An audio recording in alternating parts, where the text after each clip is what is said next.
Chapter 17। ये आदित्य था। जैसे ही राजीव लिफ्ट से बाहर निकला, उसने प्रखर को आवाज देते हुए कहा, हे प्रखर। प्रखर ने पीछे मुड़कर देखा और कहता है, राजीव सर। वो मुस्कुराते हुए उसे देख रहा था कि अचानक उसके साथ आते हुए आदमी को देखकर उसकी मुस्कुराहट सडनली कहीं गायब हो गई। आदित्य की पर्सनैलिटी ही ऐसी थी कि उसे इग्नोर नहीं किया जा सकता था। हालांकि प्रखर ने उसे बहुत साल पहले देखा था, पर उसने उसी वक्त उसे पहचान लिया था।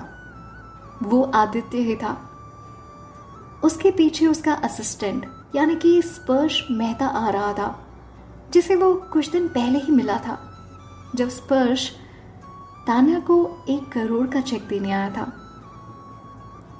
आदित्य ने उसे ध्यान से देखा।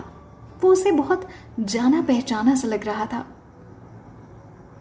वो दोनों एक दूसरे से सिर्फ एक ही बार मिले थे, वो भी तान्या और आदित्य की शादी में। इतने सालों में प्रखर काफी बड़ा हो गया था, तो ये तो बहुत ही नेचुरल था कि आदित्य उसे एक बार में नहीं पहचान पाया। हालांकि स्पर्श ने उसे देखते ही पहचान लिया था। राजीव उतने में प्रखर के पास आता है, मुस्कुराते हुए उससे कहता है, तुम्हारी टाइमिंग हमेशा की तरह एकदम परफेक्ट होती है। प्रखर ने आदित्य को इग्नोर करते हुए सिर्फ राजीव पर फोकस किया और उससे बात करने लगा। वो कहता है, sir thank you so much. आपने मेरी हेल्प की। मुझे लाइब्रेरी में अच्छी बुक्स नहीं मिल पा रही थी, तो मैंने सोचा कि आपकी प्राइवेट लाइब्रेरी से ले लूं। तभी राजीव ने उससे जवाब दिया, अगर तुम मुझसे पहले ही ये मांग लेते तो मैं दे देता, पर एक बात कहूं, मुझे नहीं लगता कि तुम्हें अभी इन बुक्स की ज़रूरत है। आई गेस इन्हें पढ़ने के लिए तुम्हें थोड़ा टाइम लगेगा। प्रखर के लिए अभी वो बुक्स बहुत ज़्यादा एडवांस लेवल की थी। प्रखर ये बात अच्छी तरह से जानता था कि अब इसे कुछ ना कुछ तो बोलना ही पड़ेगा। इसलिए उसने कहा, सर ये मेरे लिए नहीं, मेरी एक दोस्त के लिए चाहिए। वो इतनी इंटेलिजेंट है कि उसके लिए ना बेस्ट से भी काम नहीं चलता। तभी हैरान होकर राजीव ने उससे पूछा, 1 मिनट, तुम्हारी ये दोस्त है कौन? क्या ये वही है जिसने मिनी गेम का सॉफ्टवेयर बनाया था? प्रखर बड़े प्राउड के साथ कहता है, हाँ ये वही है। राजीव उसकी उस दोस्त से मिलना चाहता था। आफ्टर ऑल वो उससे काफी इम्प्रेस था, इसलिए उसने उससे कहा, भाई ये है कौन?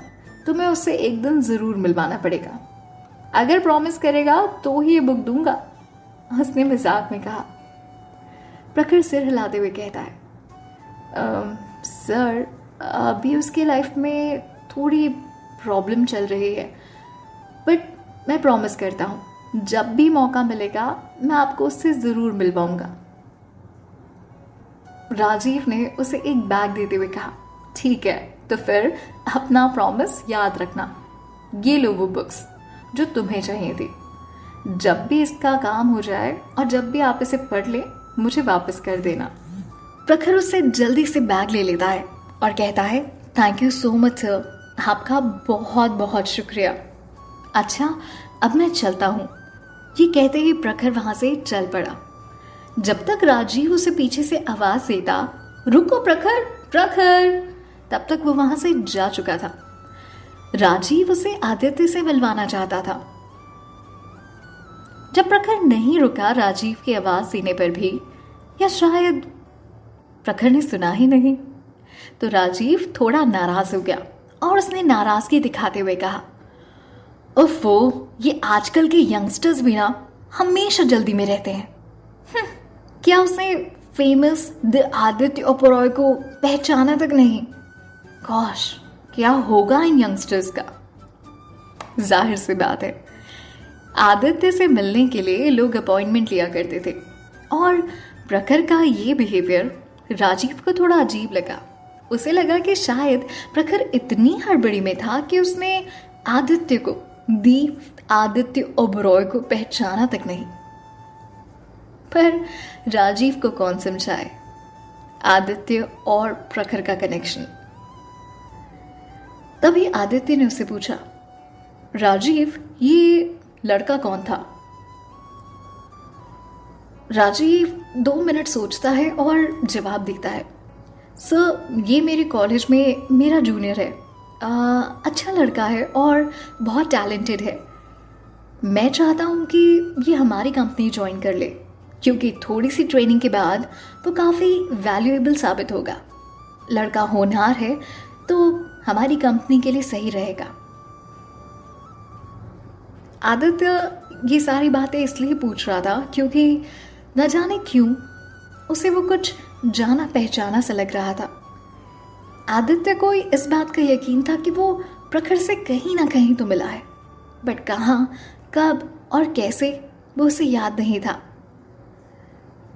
तभी स्पर्श ने उनकी कॉन्वर्सेशन के बीच में हल्का सा हंसते हुए आदित्य से धीरे से कान में कहा, सर, ये प्रखर है। प्रखर? आदित्य नाम सुनकर सोचने लगा, जैसे उसने ये नाम पहले भी कहीं सुना था। तभी स्पर्श फिर से बोला, सर, ये तान्या मैम का कजिन है। तभी उसको सब कुछ याद आ गया। ये तो बहुत ही बड़ा कोइंसिडेंस था, बहुत ज्यादा बड़ा। आदित्य के लिए अब स्टोरी समझ पाना मुश्किल काम नहीं था। राजीव ने उनकी बात सुन ली थी, इसलिए उसने पूछा, ये तान्या मैम कौन है और आप प्रखर को कैसे जानते हैं? मुझे लगता है कि आप बोल सकते हो कि हम दोनों किसी तरह रिलेटेड हैं, पर मुझे उम्मीद नहीं थी कि आप दोनों एक दूसरे को जानते होंगे। I mean, मैं समझ नहीं पा रहा कि ये कैसे हुआ। राजीव को कुछ समझ में नहीं आ रहा था कि स्पर्श को कैसे पता कि प्रखर कौन है, और आदित्य कैसे प्रखर को जानता है इतने अच्छी तरह से कि सिर्फ नाम ही काफी है। तभी राजीव ने उससे कहा, सच में ये दुनिया बहुत छोटी है, ये बुक्स भी शायद आपको ही चूज करनी थी। मैंने सिर्फ तुम्हारी शेल्फ से कुछ बुक्स निकाल कर दी। आदित्य ने उसे जवाब दिया और उसके दिमाग में सिर्फ एक ही बात चल रही थी, आखिर ये बुक्स हैं किसके लिए? ये बुक्स राजीव की कलेक्शन की सबसे डिफिकल्ट बुक्स में से थी और इसे चूज करने में आदित्य ने उसकी मदद की थी। आफ्टर ऑल, आदित्य से ज्यादा बेहतर इन बुक्स के बारे में और कौन जान सकता था?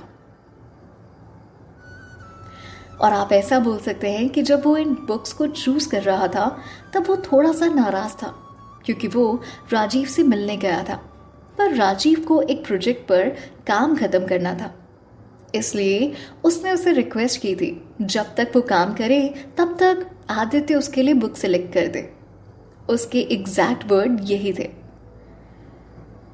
आदित्य ओबरॉय एक बहुत अच्छे रीडर है, तो मुझे यकीन है कि उनके सिलेक्शन की वजह से मेरे जूनियर को फायदा ही होगा।